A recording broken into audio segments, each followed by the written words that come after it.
Once upon a time, there was a young woman who was very ardent about her own spiritual life, and she went in search of a master who could teach her the ways of wisdom and spirituality. And she traveled from far and wide across many countries until finally she came to a place where there was a renowned spiritual teacher. She met one of the students of this teacher and she asked, "Can your master perform miracles?" The student looked back at her and said, "Well, it depends how you define miracle. In your country, it's a miracle when God fulfills someone else's will. In our country, it's a miracle when we do the will of God." You got the distinction, right? Hold that thought.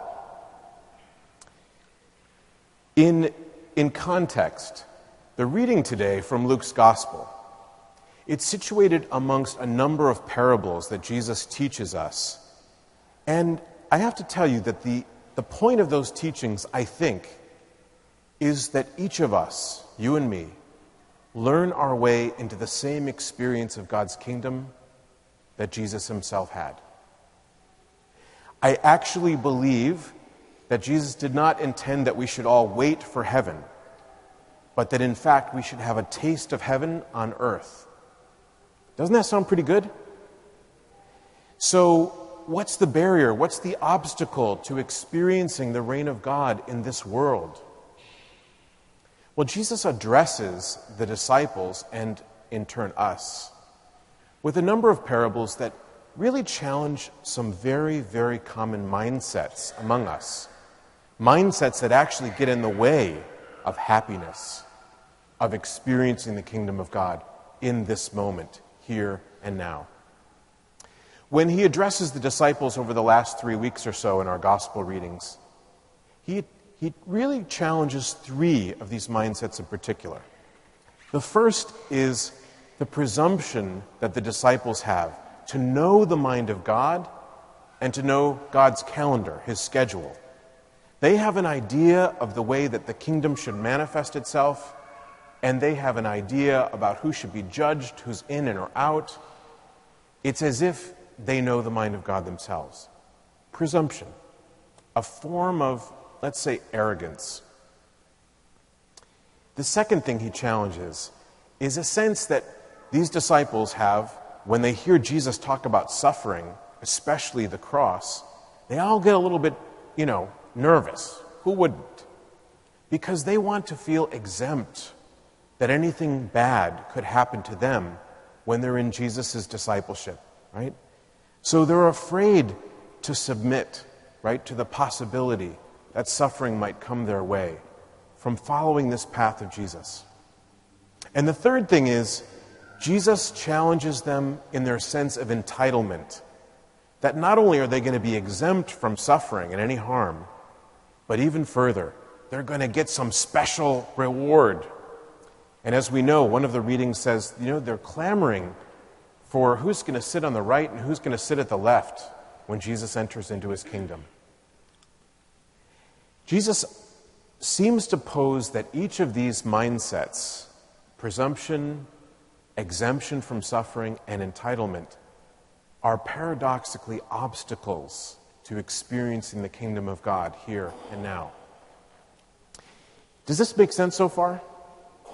And the real point here is that each of these mindsets is a product of a sort of self-centered expectation that we are at the center of the universe, right? And the world should, in fact, comply with our interests, with our needs, with our desires.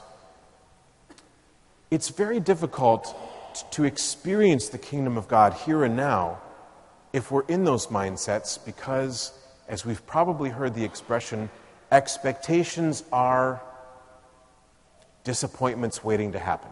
Have you ever heard that? It's come in handy for me. Expectations are disappointments waiting to happen, and each of us, or am I only here out by myself, fall into these 3 sort of traps from time to time. Just yesterday, right, I heard from my college roommate whose brother died suddenly of a heart attack at the age of 54. And my roommate John and I were really wondering, like, God, how could you do this? A young person with a family, right? We might have inconveniences that come up in our lives. We get a flat tire on the way to some important function and think, God, what did I do to deserve this? Have you ever been there? I have many times. But by asking us to let go of these self-centered expectations, in a sense, Jesus is trying to free us so that we can spontaneously experience the joy and the peace of the kingdom here, now. So you might wonder to yourself, so if we're supposed to let go of these expectations for ourselves, what is this gospel about? With this widow who is plying for her own justice, right? She goes to this judge and she says, I have been wronged. I want you to judge in my favor. And she's persistent. She's feisty. In fact, she threatens to strike him in the eye. That's the real expression in Greek. And not only is she persistent, in Greek, the word for persistent is actually, it really means shameless. She is shameless, right, in coming after him to try to get her way. It seems like a contradiction, maybe. What I'd be willing to put forth here is that there is a difference between hope and expectation, between the hope and persistence that she has, this widow, and the kind of expectations that we're talking about. She believes in the goodness of God and in justice being done. And she's not going to let this corrupt judge get in her way. Her faith is stronger than that. And that's why she continues to ask. Yes, let go of expectations. Don't let go of faith. Hold faith tenaciously and believe in the goodness and faithfulness of God. Does that mean we're going to be exempt from suffering? No, that's part of the first 3 rules, right? Things do happen to good people, people of faith, people like ourselves. We know that life brings tragedy and surprises, and God accompanies us in all those experiences, never lets us go. So when we reflect on how we might live these days, I think it is a wise thing, as Jesus commends, to let go of presumption, to let go of the exemption, to let go of the entitlement. Instead, to live with trust, with a confidence in God's goodness, and with gratitude and graciousness.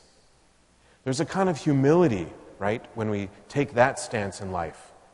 And in so doing, we take a step closer into the kingdom of God. When we come back to that original story, what kind of miracle would we like?